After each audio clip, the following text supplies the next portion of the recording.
and this is what they're waiting for.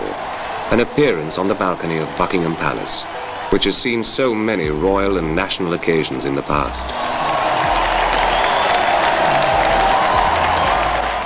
There is a particular kind of silence that falls over a royal banquet hall the moment a tiara catches the light. It happened again at Windsor Castle. And once you understand what this tiara has actually witnessed over the last 112 years, you will understand why a piece of jewelry can make a room hold its breath. Kate Middleton walked into the state banquet for the President of Nigeria wearing Queen Mary's lover's knot tiara, and within hours, royal commentators were framing it as far more than a fashion choice. Some are calling it a tribute, some are calling it a message, and a handful of tabloids are now claiming that Queen Camilla was seen fighting back tears. Before we get into what may or may not be true about that last part, let's talk about the piece of jewelry itself, because its story alone is dramatic enough to fill this entire video. Start with a number that gets thrown around every time this tiara appears in headlines. Jewelry experts have estimated the lover's knot tiara's value anywhere from the tens of millions into the hundreds of millions of dollars, depending on who is doing the appraising and how much weight they give to its provenance, rather than just its diamonds and pearls. That distinction matters, because a tiara like this isn't priced the way a loose collection of gemstones would be. Its worth is tied up in who wore it, what it has survived, and the fact that it is genuinely one of a kind within the working collection of the British royal family. When Kate puts it on her head, she isn't just wearing over a century of craftsmanship, she's wearing a piece of history that has outlived three of the women most associated with it. The tiara's origin story goes back to 1913, when Queen Mary commissioned the House of Gerard to create it for her. Some sources place its completion in 1914, which tells you something about how meticulous the process was even before it left the workshop. Queen Mary didn't dream this design up from nothing. She based it on a tiara that had belonged to her grandmother, Princess Augusta of Hesse Castle, who had received a similar piece as a wedding gift generations earlier. That original tiara, often referred to as the true Cambridge lover's knot, is believed to have passed through several hands in European royal circles before eventually being sold at Christie's auction house in 1981. Its current whereabouts are effectively unknown to the public, which means the tiara Kate wears today is, technically, a tribute to a tribute, layers upon layers of women generations apart, all connected by the same design. And what a design it is! The tiara is built from a run of diamond arches, each one framing a lover's knot bow with pearls suspended beneath. When it was first created, it actually carried 2 rows of pearls, an upper row sitting upright along the diamond arches, and a lower row hanging down in graceful drops. Queen Mary herself later decided to simplify the piece, removing the upper row of pearls to give it the sleeker silhouette that has become instantly recognizable. If you've ever seen a photograph of Diana in this tiara, or Kate in it today, that cleaner single-row look is the version you're picturing. The tiara most people call the lover's knot tiara is really Queen Mary's edited version, a design she kept refining even after it was finished, which says something about how personally invested she was in getting it right. After Queen Mary's death in 1953, the tiara passed to her granddaughter, the newly crowned Queen Elizabeth II. The young queen wore it on several occasions through the 1950s, but as her reign matured, she gravitated toward other pieces in the vast royal collection, favorites like the Girls of Great Britain and Ireland tiara that we associate more strongly with her image today. For a while, the lover's knot tiara went quiet, tucked away in storage waiting for its next chapter. That next chapter arrived with a young woman who would go on to become the most photographed royal of the 20th century. When Diana married Prince Charles in 1981, the Queen offered her the lover's knot tiara as a wedding gift, on loan, as is tradition with most royal jewels, which technically belonged to the institution rather than to any one individual. Diana didn't wear it on her wedding day. For that occasion she chose the Spencer tiara, a piece that had belonged to her own family for generations, which was in many ways a quieter, more personal statement before she formally became a member of the royal family. But once she settled into her role as the Princess of Wales, the lover's knot tiara became one of her signature pieces, appearing again and again in the photographs that would come to define her early public image. It suited her. The height of the arches complemented her tall frame, and the drop pearls framed her face in a way that photographers clearly loved, because images of Diana in that tiara remain some of the most reproduced royal photographs in modern history. There's a detail about this tiara that tends to surprise people who only know it from magazine covers. It was reportedly uncomfortable to wear. Its structure and weight meant that long evenings in it were said to leave Diana with headaches, and by several accounts she began alternating between the lover's knot and other lighter tiaras from her own family collection, depending on how long an event was expected to run. It's a small human detail, buried inside a story about diamonds and royal duty. The idea that even the most glamorous object in the room can be quietly uncomfortable for the person wearing it, and that she kept wearing it anyway because it had become part of how the public recognized her role. When Charles and Diana divorced in 1996, the tiara's status changed along with everything else in Diana's life, because the piece belonged to the institution and had been loaned to her specifically as Princess of Wales. Losing that title meant losing access to jewelry tied to it. She kept personal gifts that had been given to her outright, but ceremonial pieces like the lover's knot tiara returned to the royal collection. Just over a year later, in August 1997, Diana died in a car accident in Paris. The tiara that had helped define so much of her public image spent the years that followed largely out of sight.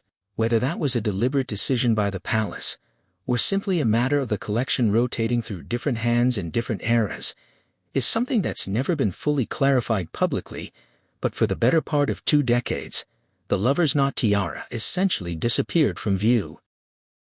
It resurfaced in 2015, worn by a new Princess of Wales in waiting, before Kate formally held that title. From that point forward, it became one of her most frequently chosen pieces. She has now worn it well over a dozen times at major state occasions, more than any other tiara in her collection, which on its own tells you this isn't a casual or coincidental choice. She's worn it to state banquets honoring visiting heads of state from the United States, France, and now Nigeria, and each appearance tends to generate the same wave of commentary, because the visual link to Diana is impossible to ignore. Side-by-side photo comparisons of Diana and Kate in the same tiara circulate every single time, and that repetition is very likely part of the point. To understand why this specific piece of jewelry carries so much weight, it helps to look at what Kate went through in the 2 years before her most recent appearances in it. In December 2023, she wore the tiara to the annual diplomatic reception at Buckingham Palace, a fairly routine fixture on the royal calendar. Weeks later, in early 2024, Kate was diagnosed with cancer, and the following months were defined by treatment and recovery rather than red carpets and receiving lines. She stepped back from public duties almost entirely, and the tiara, along with the formal gowns that usually accompany it, sat unused. She later spoke publicly about how difficult that period was, describing the pressure of trying to keep up appearances during treatment and the harder, quieter struggle of trying to feel normal again once treatment ended. Those comments, given in her own words rather than through a palace statement, offered a rare glimpse into how physically and emotionally taxing that chapter of her life actually was. Her return to formal royal duties, when it came, was notable partly because of when and how it happened. In July 2025, at a state banquet for French President Emmanuel Macron, Kate appeared in the lover's knot tiara for the first time since her diagnosis.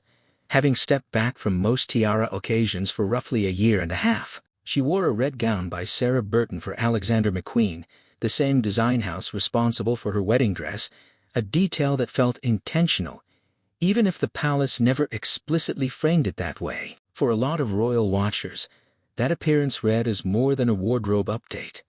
It read as a statement that she was back, publicly and formally, after a period defined by illness and uncertainty. Choosing the tiara most associated with resilience, survival, and continuity, the one Diana wore, the one that had waited quietly through 2 decades of storage before Kate revived it, only added weight to the moment. Then came September 2025, when she wore the tiara again for a state banquet honoring President Trump and First Lady Melania Trump, another high-profile diplomatic occasion where the tiara made its presence felt. 2 months after that, in November 2025, Kate chose a completely different piece for a state visit: Queen Victoria's Oriental Circlet Tiara, a design featuring around 2,600 diamonds that hadn't been worn publicly in roughly 2 decades. That choice mattered too, because it showed Kate isn't simply recycling the same piece out of habit. She has a working relationship with several tiaras in the collection, and the Oriental Circlet in particular carries its own layered history.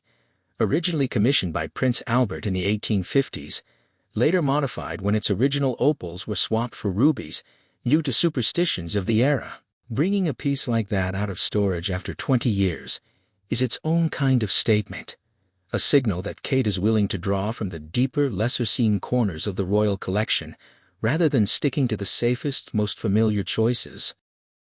Which makes it even more notable that on March 18, 2026, for the state banquet welcoming Nigerian President Bola Ahmed Tinubu and First Lady Olurimi Tinubu, Kate returned once again to the lover's knot. She paired it with an emerald green gown by Andrew G.N., a color choice that echoed the green and white of the Nigerian flag, along with chandelier earrings that had belonged to the late Queen Elizabeth II. The banquet itself was a significant diplomatic occasion, marking the start of a 2-day state visit, and it included ceremonial elements like a carriage procession to Windsor Castle and a toast from King Charles delivered partly in Yoruba and Pidgin, a gesture that was widely reported as a thoughtful nod to Nigerian culture. Against that backdrop, Kate's choice of tiara became one of the most discussed details of the evening, not because anything was confirmed about her reasoning, but because the pattern by now is so consistent that people can't help but read meaning into it. So why does she keep coming back to this particular piece? Royal commentators have offered a few theories over the years, and while none of them come from an official palace statement, they tend to circle the same idea. Prince William lost his mother when he was 15 years old, and by most accounts, he has spent much of his adult life navigating that loss quietly and privately, rather than through public statements. Kate herself never had the chance to meet Diana, who died before William and Kate had even met. And yet Kate has made a series of choices over the years that seem to keep Diana's presence woven into royal life, most visibly through her engagement ring, which originally belonged to Diana, and which Kate has said fit her perfectly without needing to be resized. Commentators who study royal symbolism have suggested that repeatedly wearing the lover's knot tiara may function similarly, as a quiet, ongoing way of keeping Diana present within the family's public life, and by extension, within George, Charlotte, and Louis's understanding of the grandmother they never met. Kate has spoken publicly about wanting her children to know who Diana was, once noting how much the family misses her, which lines up with the idea that these wardrobe choices aren't purely aesthetic. Now, here's where the story gets murkier, and where it's worth slowing down rather than repeating claims that don't hold up to scrutiny. In the days after the Nigerian state banquet, several tabloid and social media accounts began circulating a claim that Queen Camilla was visibly emotional, even reportedly in tears, over Kate's choice to wear the lover's knot tiara. It's a dramatic claim, and it's the kind of detail that spreads fast, because it fits neatly into a narrative people already want to believe about tension between the two women. But it's worth being honest about what is actually known here. There is no verified photograph, video, official statement, or on-the-record account from anyone present at the banquet confirming that Camilla cried, was seen crying, or expressed distress of any kind that evening. What we do know, from photographs and official coverage of the event, is that Camilla wore the late Queen's Belgian sapphire tiara that night, paired with a diamond serpent necklace that belonged to her own grandmother and a cream-embroidered gown, and that by every account and photograph from the evening, she appeared composed and, as several outlets described her, stunning. The reportedly in tears claim appears to trace back to unnamed, unverifiable sources rather than any documented moment, which is a pattern worth recognizing whenever a tabloid headline uses the word reportedly to carry the weight of an otherwise unconfirmed story. That said, it would be dishonest to pretend there's nothing real underneath the speculation. The idea that Camilla exists in some